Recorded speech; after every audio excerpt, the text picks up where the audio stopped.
Энэ орж ажиллах гишүүд нь бүлгүүдээс өгсөн юм уу эсвэл сайн дураараа орчод байгаа юм уу? Энэ минийгээ бас тодруулж бас асуудлыг шилцгэн зүйтэй болоо гэж бодод байна. Яаралтай үзмэр биш тийм. Ингээд хойшлуулад яваад иж бас болох юм уу? Тэгээ энийг бол байнгын орон дарга бол өвн нэгэнт гишүүд бүрийн эрхийнхээ хүрээнд ярилцаад байгуулъя гэж байгаа тэр бол байгуулаад өгсөн дээр юм шүү дээ. Улсын хурлын гишүүд бүрийн эрхийнхээ хүрээнд үндсэн хуулийн болоод улсын хурлын хуулийн дагуу явж байгаа үйл ажиллагаа. Байнгын орны гишүүдийн өөрсдийг нь шийдэх асуудал гэж бодож байна.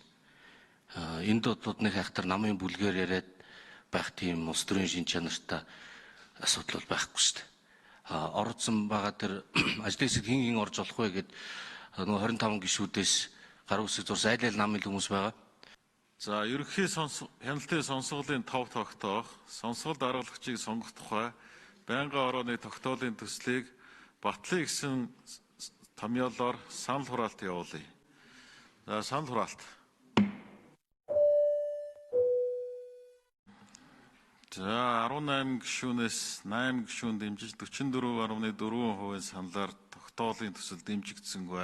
Ер нь яагаад энэ олон түмнээс ингээд энийг төсөв хөрөнгө оруулалтын юм нуугаад байдгийг. Энийг яагаад ил тод ярьж болдгоо. Тэр цаана ямар ялзарсан илжирсэн байгаа юм. Яагаад энийг ярьдгүй юм бэ? Би бол өстой эсэргүүцэж байна. Энийг ингээд явах юм бол бид нар хурал суухын хэрэг байдаг юм. Угаасаа биднээс хяналтын сонсгол өтер хийх гэж байгаа бол тэр төсвийнх нь хөрөнгө оруулалтын мэтрийг үзэх гэж байгаа бол бас бүлэг энэ их хурлын санхүүч нэгтлэн бодогч итэр гишүүдэн сонгож оруулж юмаа үдсэн шиг үзэх хэрэгтэй байгаа байхгүй юу? Тэр нь огт манай бүлэг дээр яригдаг учраас би сая дэмжихгүй байгаамаа. Тэгээ энүүнийг тэртэргүү дараагийн хуралдаанаар оруулж ирэх таараа ойлгомжтой.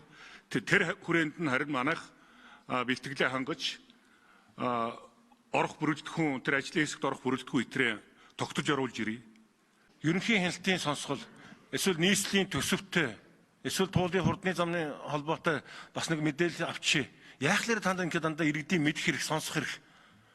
Энэ олон нийтийн мэдэх хэрэг, энэ ил тод байдлын халдаад идэм бий. Дараагийн хуралдаан дээр энэ асуудлыг одоо ярина.